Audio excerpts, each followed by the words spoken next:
18 horas. Notícias de Manaus, Amazonas, Brasil e do mundo. Agora na Mix. 6 horas em ponto em Manaus. Boa noite pra vocês, 100,7. Boa noite pra você na sintonia certa aí no melhor Mix do Brasil. Vamos juntos em até às 7 da noite, começando mais uma edição do programa 18 horas. Final de semana aí já aparecendo, né? Hoje é quinta-feira, 29 de julho e o ano é 2021. Karime, você já tá no clima já? Não? Sempre. Já segunda, já é o mesmo clima, já emenda. A Karime ama segunda. É uma festa só. Beleza. Boa noite. Boa noite, gente. Obrigada pela companhia. Você sintonizado em 100,7. É isso aí. Estamos juntos a partir de agora até às 7 da noite. 6:01. Boa noite. 18 horas. Cara, e meu Brasil, hein? O Brasil tá conquistando lá as medalhas, né? Nos Jogos Olímpicos de Tóquio. Rebeca Andrade hoje na ginástica feminina aí levou prata, Karine. Atleta de 22 aninhos, é de Guarulhos, lá na Grande São Paulo. É, lindinha ela e fez história, viu, gente? A primeira mulher brasileira a conquistar uma medalha na ginástica rítmica nos Jogos Olímpicos. Detalhe, tá? Ela se apresentou ao ritmo da música Baile na Favela. A apresentação foi fantástica, Carlão. Lindíssima, ela é super sensual, ela conquistou a plateia, conquistou o público e até conquistou a torcida de outras atletas que estavam assistindo à apresentação.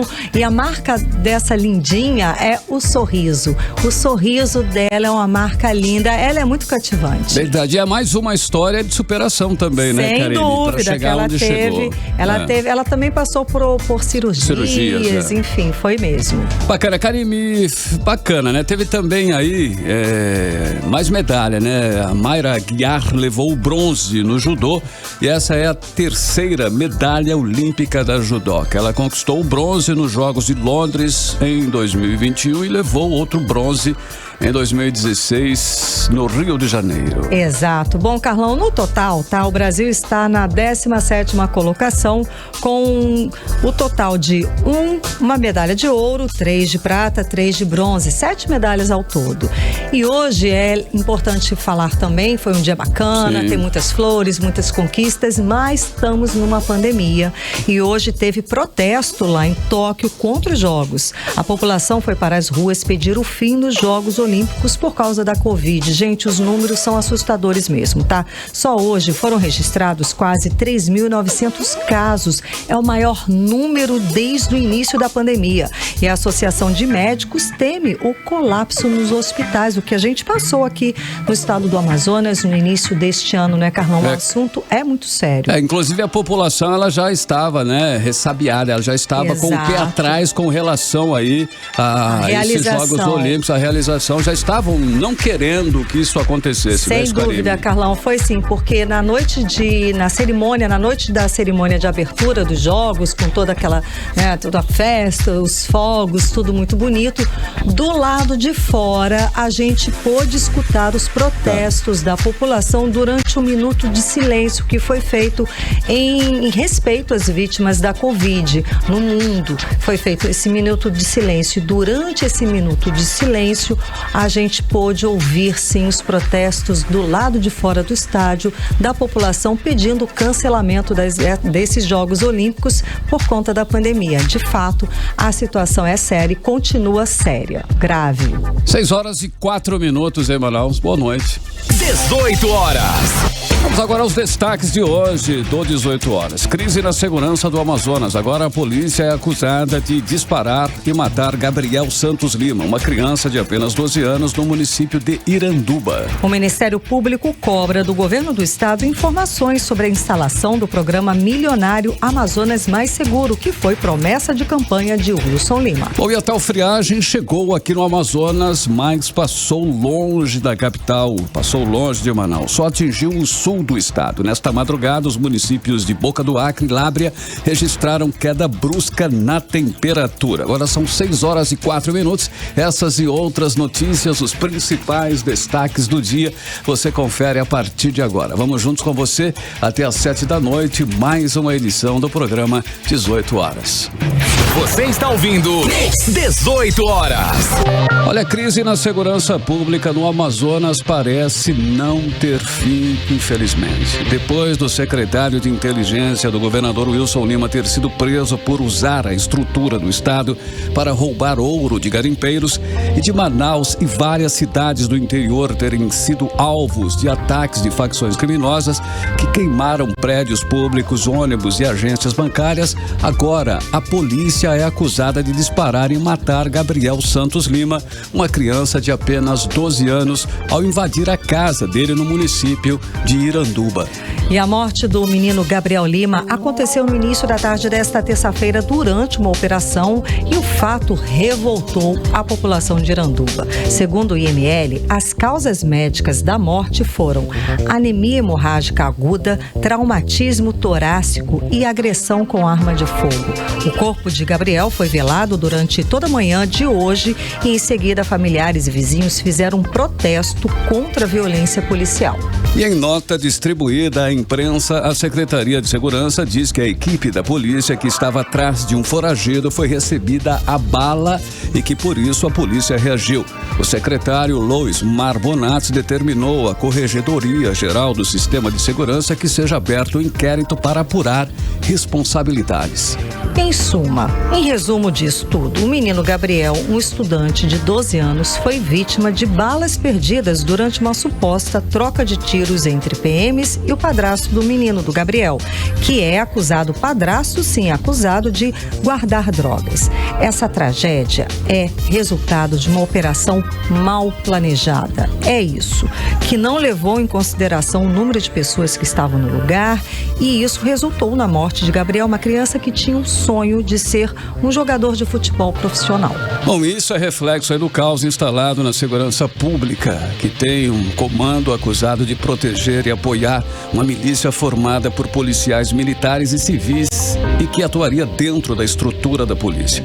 Resultado de uma cúpula que teve há poucos dias um de seus integrantes preso pela Polícia Federal por roubar ouro utilizando a estrutura do Estado. Uma cúpula apodrecida por inúmeras denúncias de irregularidades e práticas criminosas. Um secretário de segurança que foi demitido, exonerado pelo governador em exercício Carlos Almeida, justamente por estar envolvido numa série de escândalos. Mesmo assim, o governador Wilson Lima insiste em manter no cargo. Aqui no Amazonas, as pessoas já não sabem diferenciar o que é bandido e o que é polícia. Nesse caso, temos que destacar sempre que a polícia é formada, na sua maioria, por homens e mulheres dignos e dignas que fazem o seu trabalho de forma correta, honrada. Mas não podemos dizer o mesmo da cúpula, dos comandantes, diante de tantos fatos desabonadores. Oficialmente, Bonates pediu o afastamento do cargo. Ele estaria com uma cirurgia marcada e já havia comunicado, inclusive, o governador Wilson Lima. Mas informações dos bastidores dão conta de que Lois Marbonats será substituído por um general do Exército. O governador Wilson Lima deve anunciar o nome do novo secretário nas próximas horas. Segundo o Portal Único, seria o general de Exército Carlos Alberto Mansur. Você está ouvindo 18 horas. E ainda na área da segurança, o Ministério Público cobra do governo do estado informações sobre a instalação do programa Amazonas Mais Seguro, um programa milionário que foi promessa de campanha de Wilson Lima. Prometeu investimentos de 280 milhões de reais para a segurança. A Justiça deu prazo de 20 dias para receber informações como o completo teor do programa, acompanhado do plano de ações, cronograma e execução, planejamento financeiro e também orçamentário. Vamos saber os detalhes com a repórter Odineia Araújo. Em meio aos vários escândalos no setor de segurança do Amazonas, como a denúncia de envolvimento do secretário da área, Lois Marbonats, com grupos de extermínio, e a prisão do secretário de inteligência do governo, Samir Freire, acusado de roubar ouro de garimpeiros, além do crescimento do crime organizado no estado, o governador Wilson Lima anunciou no último dia 8 de julho um programa milionário para tentar melhorar a imagem da segurança pública do Amazonas.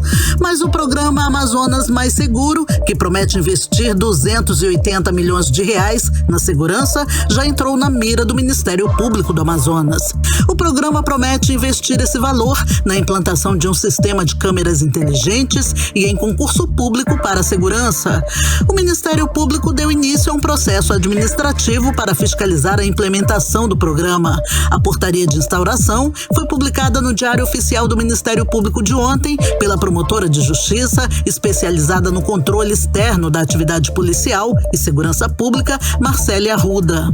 A promotora deu um prazo de 20 dias para que o governo explique detalhes do programa. Também pediu o plano de ações, cronograma de execução, planejamento financeiro e orçamentário, além dos nomes dos integrantes das comissões ou equipes de trabalho responsáveis pelo planejamento e execução das ações por área, bem como o nome dos integrantes das comissões responsáveis pela realização do concurso público para as polícias civil e militar.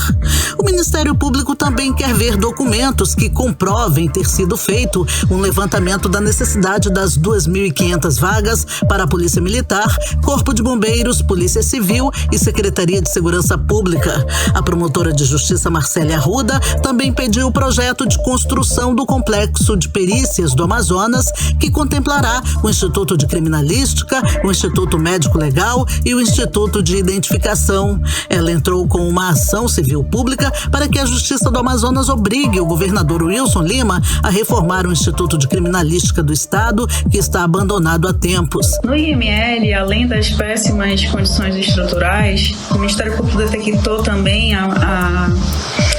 que as câmaras frias já estão com a sua vida útil comprometidas, tendo em vista que foram adquiridas no ano de 2001. No Instituto de Criminalística, a situação ainda é mais grave porque a estrutura já não comporta mais o funcionamento do órgão e coloca em risco não somente a vida das pessoas que ali frequentam diariamente, do público externo, como também dos colaboradores que prestam serviços ali naquele local. E, inclusive, o Instituto de Criminalística tem sido alvo de inúmeros furtos praticados lá, na sua estrutura física, por falta também de segurança predial. A promotora Marcélia Arruda também quer que o governo do estado apresente as ações e nomes dos responsáveis pelo sistema informatizado de identificação de forma biométrica, reconhecimento facial e voz, além da central de custódia. Esse ano o Ministério Público fez inspeções nas unidades da polícia, constatou o baixo efetivo de trabalhadores e sugeriu o concurso e melhorias nas unidades. Odinei Araújo para o 18 horas. Você está ouvindo 18 horas. Agora às 6 horas e 12 minutos, vamos direto a Brasília conversar com o correspondente do programa 18 horas, o jornalista Carlos Eduardo Matos. Carlos Eduardo, muito boa noite para você. O tema em debate continua sendo a questão do voto. Impresso, eletrônico, essa polêmica absurda. Jair Bolsonaro, o presidente, chegou a ameaçar, dizendo que se não tivesse voto impresso, não teríamos eleição ano que vem. Enfim, o presidente Jair Bolsonaro promete revelar hoje provas de fraudes no processo eleitoral, que é o argumento que ele usa para que a gente tenha, esse voto impresso, essa parte do voto impresso. É importante da gente esclarecer também que o voto, a gente continua usando a urna eletrônica, só que a gente tira, a gente vai para casa com um comprovante, não é isso? Carlos Eduardo, boa noite. Boa noite, Karime, boa noite, Carlão, boa noite a todos. Essa live do presidente Jair Bolsonaro, que ele vem anunciando desde semana passada, era mais aguardada que filme de super-herói, viu?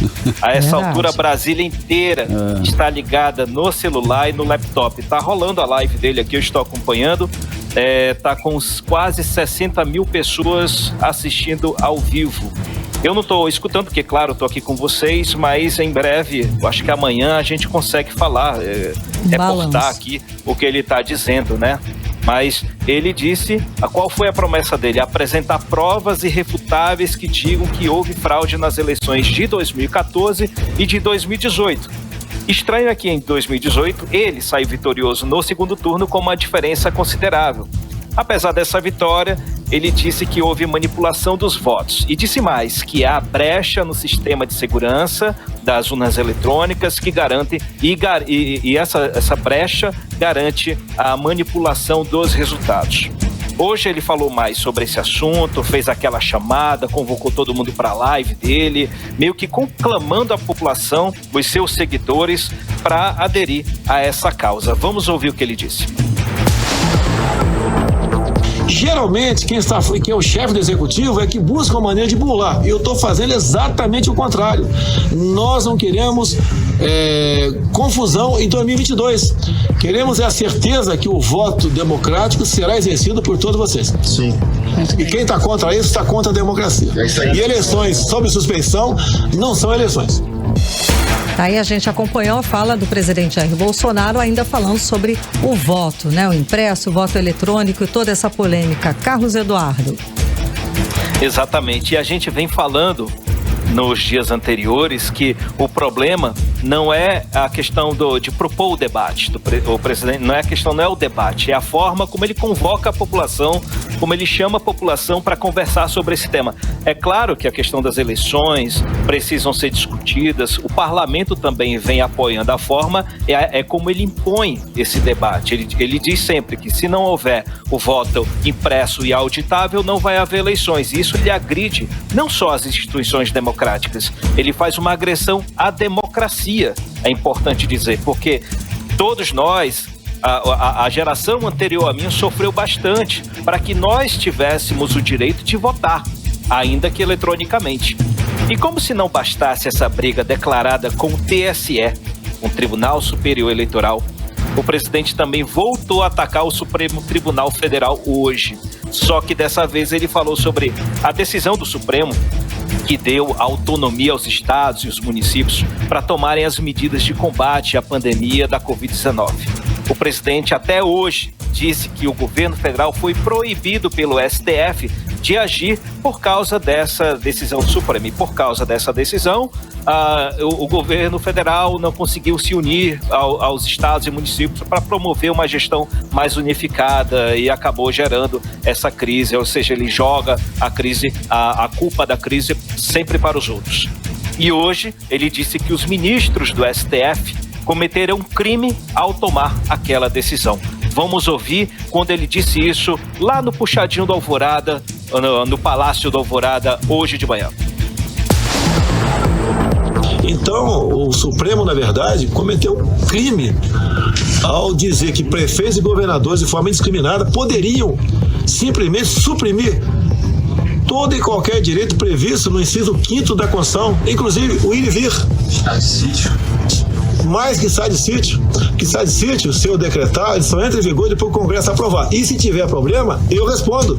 Prefeito não responde por ter prendido mulher na praia, ter algemado pessoas em praça pública, por ter decretado toque de recolher, obrigado o cara a ficar em casa, o cara que não tinha nada, tinha um chuchu na geladeira, não tinha o que comer, porque uma parte considerável, quase 40 milhões de pessoas, viviam da informalidade, trabalhavam de manhã para comer de noite, fecharam templos religiosos, fizeram barbaridade, acobertado não, né? Mas autorizados pelo Supremo Tribunal Federal. Tá, então a gente acompanhou uma outra fala do presidente Jair Bolsonaro hoje de manhã, junto aos apoiadores no Puxadinho, como falam lá no frente ao Palácio. E durante essa conversa, desta vez, ele estava sem máscara, os assessores ao lado pertinho também, então já todo mundo sem máscara. Carlos Eduardo. É verdade. Você entender como é que é a situação. O presidente Bolsonaro tá que tá essa semana. Ele, essa segunda e terça, ele se alinhou ao Centrão, nomeou o ministro-chefe da Casa Civil, Ciro Nogueira, prometendo um alinhamento político, mas é importante que a gente destaque que esse alinhamento político é necessário. Para que esse alinhamento político ocorra, é necessário moderação. Então, o que a gente pode falar sobre esse alinhamento com o Centrão? Eu acho que não vai acontecer por muito tempo, porque se ele continuar falando da forma como, se posicionar da forma como está, se posicionando contra a democracia, se posicionando contra as eleições, ele não vai conseguir ter a parceria necessária para que ele tenha o apoio político no Congresso Nacional, a quem ele tanto ataca. Ele não vai conseguir o apoio necessário junto ao Poder Judiciário. É preciso que ele modere o seu discurso. Então nota-se que o presidente Bolsonaro tem diversas faces. E isso vai ser muito difícil para os próximos dias, principalmente para aqueles que estão se aproximando dele politicamente, querendo obter resultados também com a sua base, para que haja uma moderação entre os poderes. Ele se aproxima, ontem se aproximou do Centrão. Agora ele está se aproximando das alas, da ala ideológica dele. E todo esse discurso que ele fez hoje vai para a ala ideológica, esquentando temas como voto impresso auditável, a fraude nas eleições e a politização do STF. Agora, enquanto esse assunto está quente, está acontecendo a live do presidente Jair Bolsonaro, hoje também foi movimentada em Brasília no outro aspecto, sobre a questão da CPI da Covid-19. Na manhã de hoje, a Controladoria Geral da União fez uma coletiva de imprensa para dizer que confirmou a suspeita de adulteração nos documentos de negociação da compra da vacina indiana Covaxin. Essa fraude foi alertada pela senadora Simone Tebet durante a reunião da CPI da Covid-19. Lembrando que toda essa questão da vacina indiana Covaxin a denúncia foi feita pelo deputado federal Luiz Miranda, daqui do Distrito Federal, que ele disse que era amigo de Bolsonaro, alertou o presidente sobre essa questão, e tinha o irmão dele lá dentro do Ministério da Saúde envolvido, que ele disse que estava sendo pressionado para levar à frente esse contrato com indício de superfaturamento, e gerou essa celeuma, todo esse escândalo de suspeita de corrupção do governo de Jair Bolsonaro. Cadu, mas apesar das manipulações... Perdão, não, eu ia falar que esse contrato, inclusive, que foi destaque, que eles comprovaram toda a adulteração, ele estava absurdamente mal redigido, tinha erros de inglês, tinham erros gravíssimos, e erros isso foi denunciado. Exato, você lembra? Exato. Exatamente. As palavras escritas erradas, palavras em inglês, em português, e isso foi exposto na audiência da CPI. Exatamente, eram erros crassos, como você disse, na digital, parecia fax, né? Parecia um fax mal feito. Não precisava nem ter muita análise para ver e comprovar, enfim, mas está certo. Não precisava ser um expert nessa situação para destacar esse. Eu acho que a CGU descobriu a pólvora, né? Não quero dizer, mas, bom, enfim, é o órgão máximo de controladoria da União. Claro. Apesar dessas manipulações, Karime, a CGU disse que não encontrou indício de sobrepreço no preço da vacina. Mas o contrato com a Bharat Biotech, a Precisa Medicamentos, devido a essas falhas, essas incoerências, o contrato foi cancelado definitivamente. Na semana passada, a Anvisa também informou que finalizou os estudos de viabilidade dessa vacina aqui no Brasil. Ou seja, por causa da suspeita de corrupção envolvendo esse contrato, todo o processo de ingresso, de entrada e distribuição da vacina Covaxin voltou para a estaca zero, ou seja, não vai acontecer nunca mais. Perdemos a vacina Covaxin. E também, pela manhã, o ex-ministro da Saúde, general Eduardo Pazuello, prestou depoimento na Polícia Federal, que está investigando o suposto crime de prevaricação do presidente Jair Bolsonaro com relação a essa denúncia de superfaturamento no contrato de compra da vacina Covaxin. E nesse depoimento, Pazuello disse que ele foi procurado pelo presidente da República, que falou sobre essa suspeita de superfaturamento, que ele foi alertado pelo deputado Luiz Miranda, mas, segundo ele, foi uma conversa informal. E informal começou e informal terminou. Dessa forma, ele levou o caso, essa informação, para o secretário executivo do Ministério da Saúde, na época, o coronel Elcio Franco, que também fez uma apuração informal e, segundo ele, não encontrou nenhum indício de irregularidade e o contrato seguiu em frente. Lembrando que ele só parou após a denúncia feita na CPI, quando tudo brecou, porque senão seriam pagos 43 milhões de dólares para uma empresa atravessadora entre a Bharat Biotech e o Ministério da Saúde. Teria sido pago para uma empresa que fica lá em Singapura, um paraíso fiscal. Volto com você, Karime e Carlão. Valeu, muitíssimo obrigada, Carlos Eduardo. Bom trabalho. Um abraço para vocês. Tchau, até amanhã. Tchau, até amanhã. Conversamos com o correspondente exclusivo aqui do programa 18 Horas, o jornalista Carlos Eduardo Matos, direto de Brasília. 6h24, boa noite. Você está ouvindo 18 horas. Olha, ainda hoje, aqui no 18 horas, você vai conferir. A tal friagem chegou realmente no estado do Amazonas, mas passou longe de Manaus, só atingiu o sul do estado. Nesta madrugada, os municípios de Boca do Acre e também Lábrea registraram queda brusca na temperatura. Mais detalhes você vai saber em instantes aqui no 18 horas. Mix.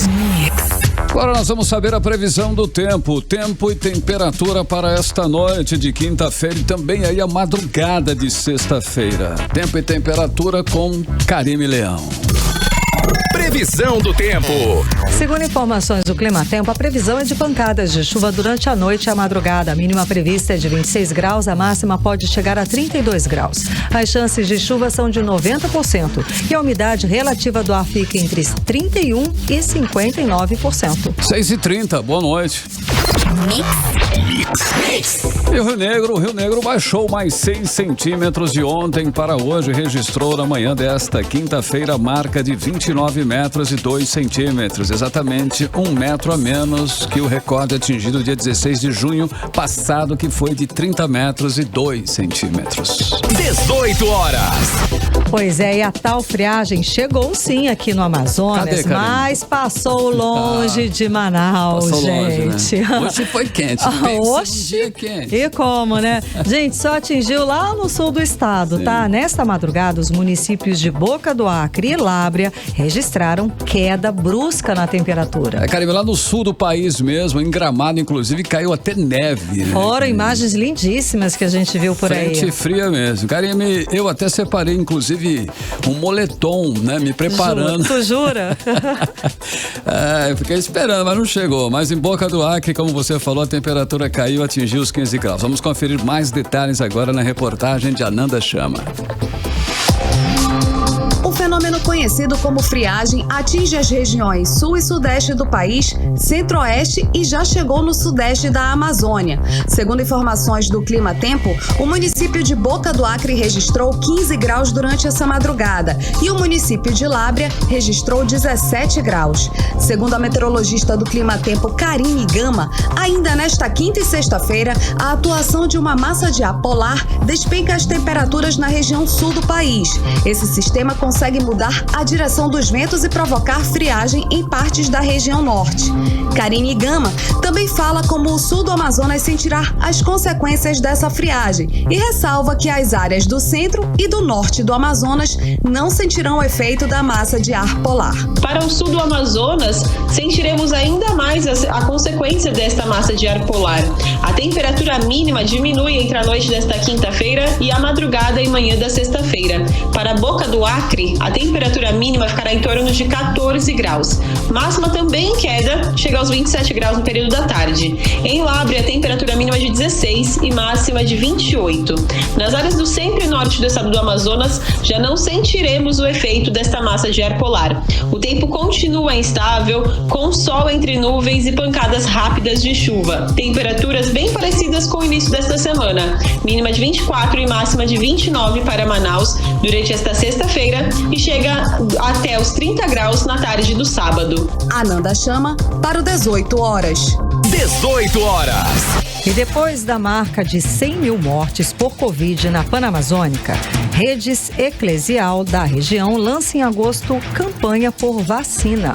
Karime, o objetivo é sensibilizar as autoridades para enviar vacinas para a população da Amazônia e conscientizar a população sobre a importância da imunização contra a Covid-19. A reportagem é de Odineia Araújo.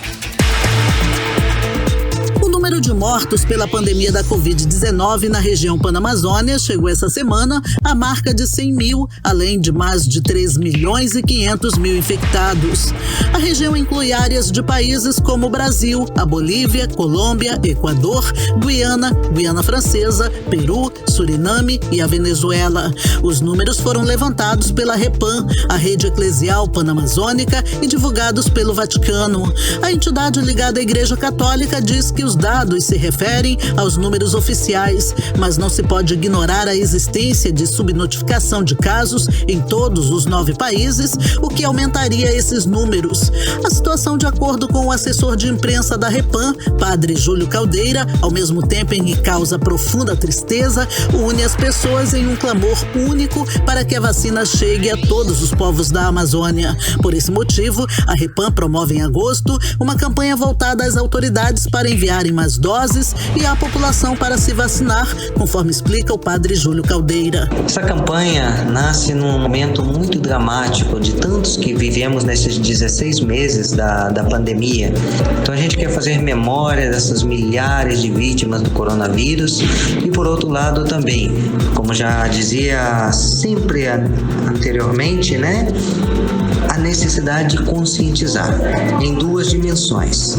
A primeira, sem dúvida, é que clamamos às autoridades, que possam facilitar e enviar vacinas para a população amazônica em todos os países.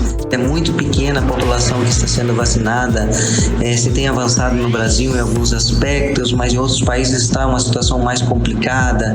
E, por outro lado, também nós clamamos às próprias pessoas, para que se possam vacinar e não deixar levar pela desinformação, que tem motivado muitas pessoas realmente ou criado certo pânico, certo medo. Padre Júlio Caldeira reforça que o combate à pandemia também inclui o combate às notícias falsas. Realmente, para combater essa pandemia, é necessário que combatamos também a falta de informação ou a desinformação, porque a gente tem recebido muitos relatos em todos os países, não vamos dizer em um ou outro, não, em todos os países de verdade que existem certas campanhas de desinformação, que vem desde a negação da gravidade da pandemia até muitas mentiras, falsidades, espalhadas pelos certos, digamos assim, fanatismos, políticos e religiosos, de grupos religiosos. Vemos que tem muita fake news, muitas informações falsas sobre essa situação que se estão espalhando pelas comunidades da Amazônia, a ponto de as pessoas se recusarem, inclusive, a ser vacinadas. Por isso, a campanha da Repam inclui um trabalho intenso de combate às fake news em torno da vacinação contra a Covid-19. O Vatican News, canal de notícias do Vaticano, informou também que a região vive uma incerteza sobre a situação da vacinação da população, com poucos vacinados, demonstrando o descaso e a falta de seriedade da maioria dos governos nacionais para enfrentar a pandemia. Odneia Araújo para o 18 horas. E segundo o assunto aí da vacinação, mais 8.067 pessoas a partir dos 18 anos receberam ontem a primeira dose da vacina contra a Covid aqui em Manaus. Em todo o estado já foram aplicadas 2.569.000 doses de vacina contra a Covid. 1.907.000 pessoas receberam a primeira dose e 629.000 as 2 doses. Temos ainda mais 32.000 pessoas que receberam a dose única da Janssen. Bom, isso tudo aí significa que 45% da população já recebeu pelo menos uma dose do imunizante e 15,7% já completou o ciclo vacinal com a dose única ou com as 2 doses necessárias para garantir aí uma certa imunização considerada satisfatória. E considerando aí só os maiores de 18 anos, temos 23% da população imunizada contra a Covid-19. Então, e é importante lembrar que a vacinação aqui em Manaus segue para o grupo a partir dos 18 anos e para quem vai receber a segunda dose, claro. Mais informações sobre local, datas, horários, vai lá no site imuniza.manaus.am.gov.br. 18 horas. Economia. E o grande destaque hoje na economia, aqui nossa economia, é a fusão entre 2 grandes grupos representantes do sistema Coca-Cola no Brasil. O grupo cearense Solar Bebidas, que é o segundo maior fabricante e engarrafadora do sistema Coca-Cola no país, assinou acordo para incorporar a divisão de bebidas do Grupo Simões, que há mais de 50 anos atua na região norte. Mas segundo o economista e escritor Osiris Silva, a incorporação representa ganhos significativos para o estado do Ceará, enquanto que demonstra a insegurança que o Amazonas vive em relação à Zona Franca de Manaus. Vamos saber mais detalhes na reportagem de Júlia Gomes. A Solar Bebidas, segunda maior fabricante e engarrafadora do sistema Coca-Cola no Brasil, assinou acordo para incorporar o Grupo Simões, também fabricante e engarrafador do sistema Coca-Cola da região norte. Com a transação, a companhia vai dominar os produtos Norte e Nordeste, estado de Mato Grosso e partes de Goiás e Tocantins. O grupo combinado passará a cobrir cerca de 70% do país, com a Solar passando a ter 12 fábricas e 42 centros de distribuição que atenderão a mais de 370 mil pontos de venda. A companhia estima que terá uma receita líquida combinada de cerca de 6 bilhões e meio de reais. Ainda de acordo com o comunicado divulgado pela engarrafadora cearense, o controle da empresa será compartilhado entre as famílias controladoras de Solar e do Grupo Simões, e a Coca-Cola seguirá tendo participação relevante no negócio. O economista e escritor Osiris Silva explica que a incorporação entre os dois grupos representa ganhos significativos para o estado do Ceará, enquanto que demonstra a insegurança que o Amazonas vive em relação à Zona Franca de Manaus. É lamentável que um Grupo Simões, que é um grupo da maior respeitabilidade, tradição, história, porte econômico, né? Digamos assim, foi entregue a um outro grupo de fora e vai passar a dominar um mercado que era nosso, e esse mercado agora vai passar a ser dominado por uma empresa de um outro estado. Isso confirma a insegurança que o Amazonas vive em relação à Zona Franca de Manaus.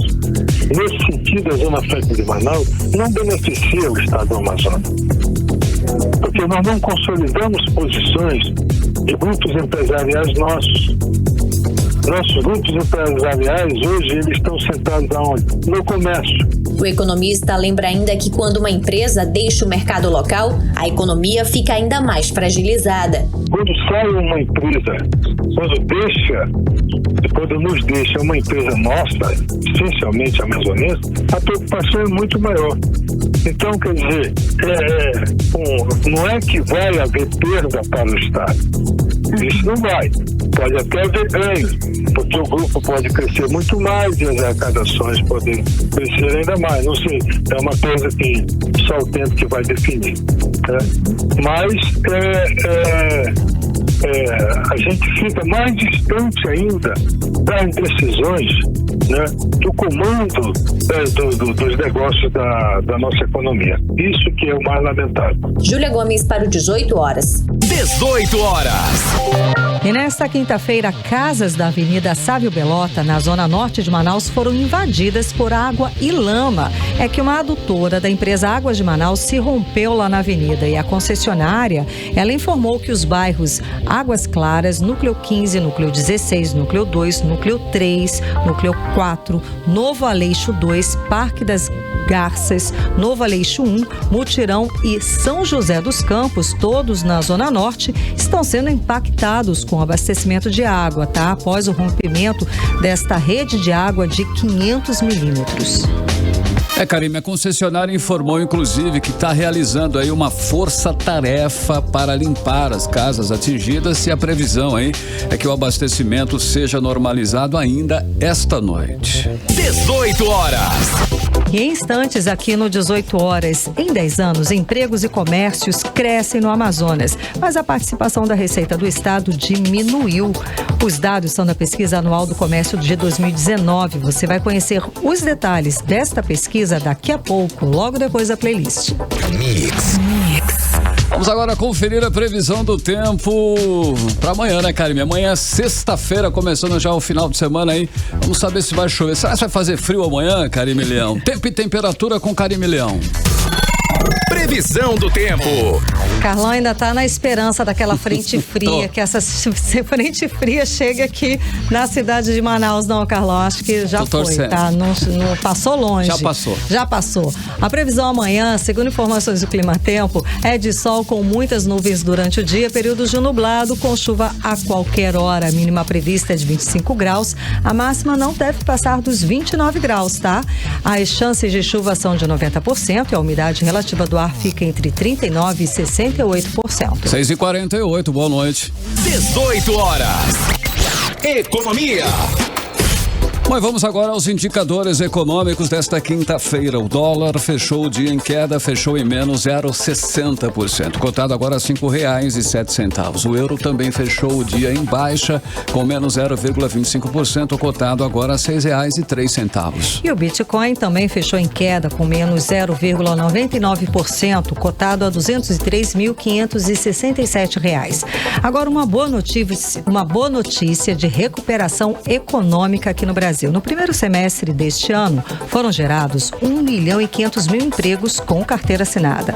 Os dados são do Cadastro Geral de Empregados e Desempregados, o CAGED. E ao todo, Karime, segundo o CAGED, foram 9.500.000 contratações e 8 milhões de demissões no período. No mesmo período do ano passado, o país havia fechado em 1.190.000 vagas formais de trabalho. E os setores de serviço e também o comércio foram os que mais contrataram nesse período.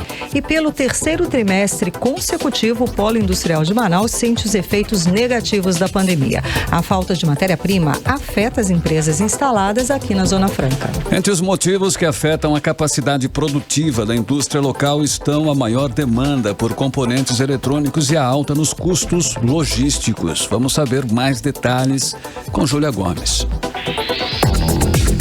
Os efeitos da pandemia de Covid-19 têm impactado a oferta de insumos para o setor industrial.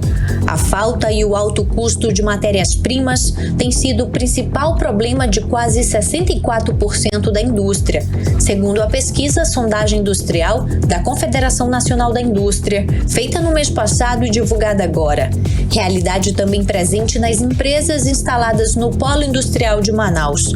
O presidente do Centro da Indústria do Estado do Amazonas, Wilson Périco, afirma que desde o último trimestre de 2020, a indústria local sofre por conta da alta demanda diante de uma menor e mais demorada oferta de insumos e, consequentemente, vive a alta dos custos de produção.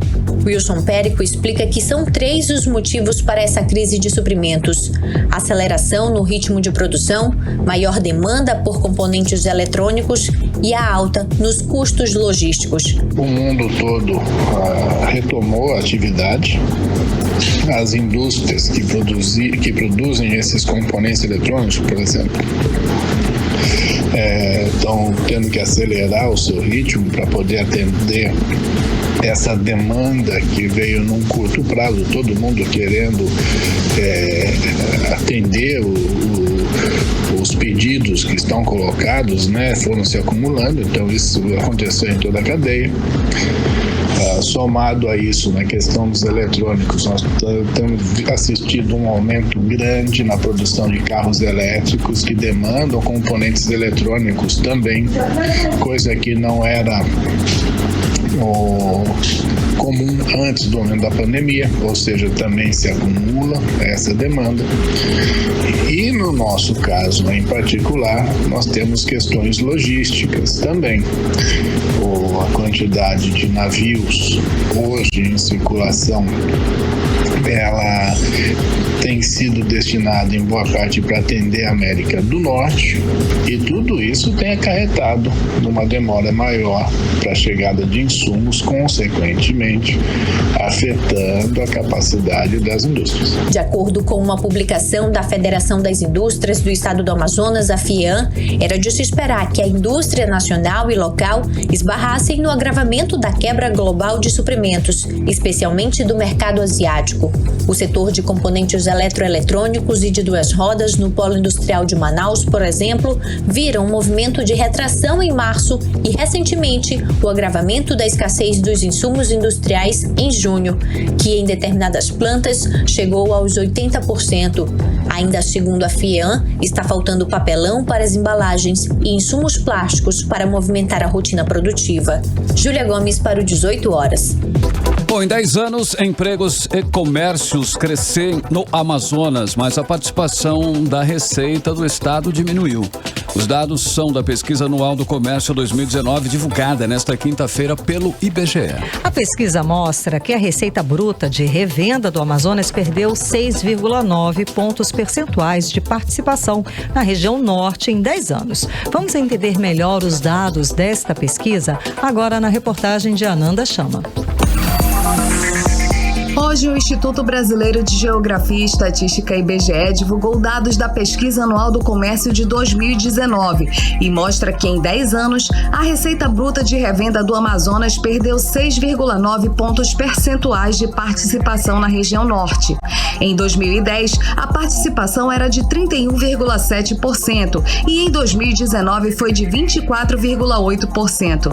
Apesar disso, no Amazonas, o pessoal ocupado em atividades comerciais aumentou 12,1% entre os anos de 2010 e 2019, e o número de empresas comerciais cresceu 3,5%. Comparado ao ano de 2018, em 2019, o Amazonas empregou 1.571 pessoas a mais, ou seja, um crescimento de 1,8% ao ano. Já nesse mesmo período, o número de unidades locais caiu de 9.092 para 8.422, representando uma perda de 7,4% em um ano. Com relação ao salário médio mensal, a região norte apresenta 1,8 salário mínimo, estando abaixo da média nacional, que é 1,9 salário mínimo. Em 2019, o comércio varejista possuía a maior participação no Amazonas, tanto em unidades locais quanto em pessoas empregadas, salários e em margens de comercialização. No entanto, a receita bruta de revenda e de comissões sobre vendas, o comércio atacadista foi o que obteve maior participação. Em 10 anos, a região norte ganhou participação na distribuição regional da receita bruta de venda do comércio, de 3,7% de participação para 4,0% em 2019. A pesquisa anual de comércio realizada pelo Instituto Brasileiro de Geografia e Estatística, IBGE, visa mostrar as características estruturais do comércio. As informações apresentadas pela pesquisa são indispensáveis para a análise e planejamento econômico das empresas do setor privado e dos diferentes níveis de governo. Ananda Chama para o 18 horas. 18 horas. E uma pesquisa revelou que cresceu a procura por crédito na região norte em 2021. De acordo com a Serasa, as pessoas de menor poder aquisitivo foram as que mais buscaram uma fonte de crédito. E o cartão de crédito continua sendo aí o mais utilizado por todos. Mas analistas financeiros alertam, hein? Olha aí o detalhe, para o perigo da facilidade de se obter um crédito fácil e rápido. Mais detalhes com a repórter Júlia Gomes. Em tempos de crise econômica, recorrer ao crédito fácil e rápido é a solução para muitas famílias. Em 2021, os consumidores estão buscando mais crédito na comparação com o ano passado. Uma pesquisa divulgada pela Serasa aponta que a busca por crédito cresceu em todo o país nos 6 primeiros meses do ano. A região norte registrou a segunda maior alta de 35,2% na demanda por crédito no primeiro semestre do ano, na comparação com o mesmo período de 2020. Para o economista Orígenes Martins, o endividamento das famílias ajuda a explicar esse aumento no pedido de crédito, principalmente diante da facilidade que muitas empresas oferecem. O cidadão que já está devendo e precisa, por vezes, resolver problemas de consumo, problemas de dívida, etc., ele é levado compulsivamente a se endividar cada vez mais, o que o deixa naquele círculo vicioso da dívida. E não é educado, não é avisado, não é alertado que estas dívidas, em geral, caem naquele tipo de juro composto, que é o juro sobre juro, onde ele vai acumulando um tipo de dívida que se torna impagável. Em todo o país, as pessoas que possuem as menores faixas de renda mensal foram as principais responsáveis pela alavancagem do cenário, já que demandaram mais crédito do que aquelas de maior poder aquisitivo. E a principal fonte de crédito para a solução dos problemas financeiros foi o cartão de crédito, utilizado para compras em geral, como a de itens essenciais, por 79% dos brasileiros. Ainda segundo a Serasa, em 2021, as empresas também têm buscado mais crédito, na comparação com o ano passado. Foi registrado um aumento de 17,3% na demanda de empresas por crédito, na comparação com o primeiro semestre de 2020.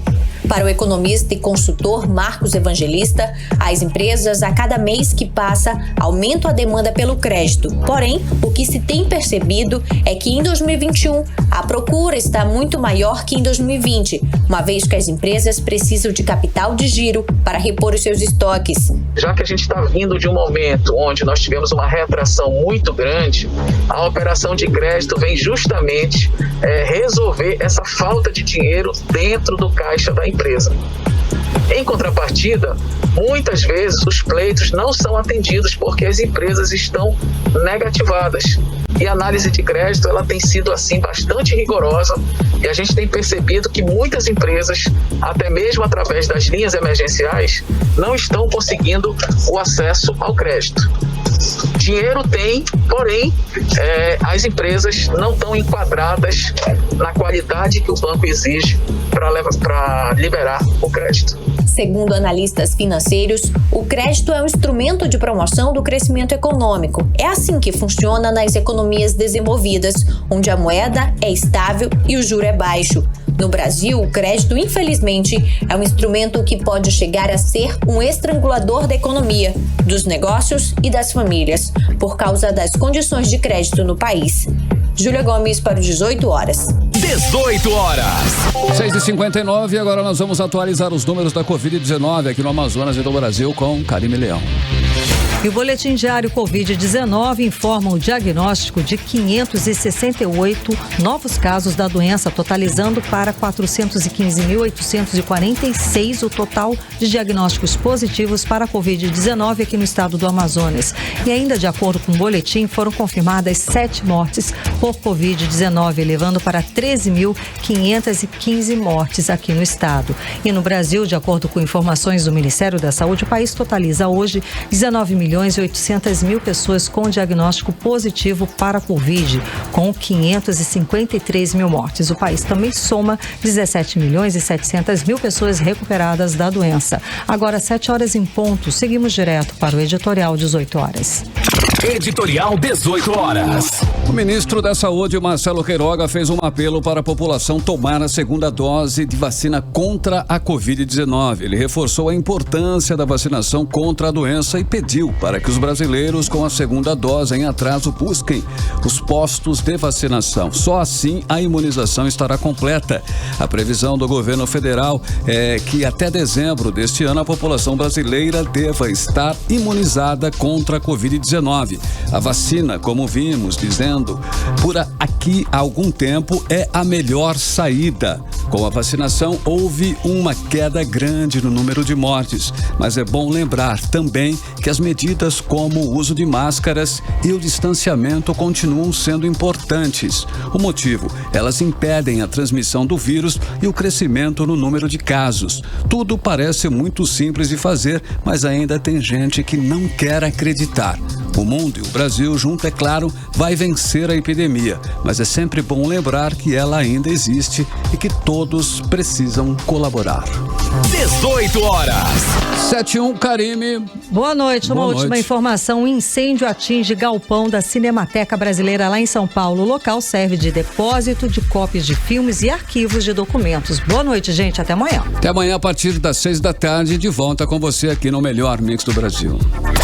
Você ouviu 18 horas. As notícias do Brasil e do mundo. De volta amanhã.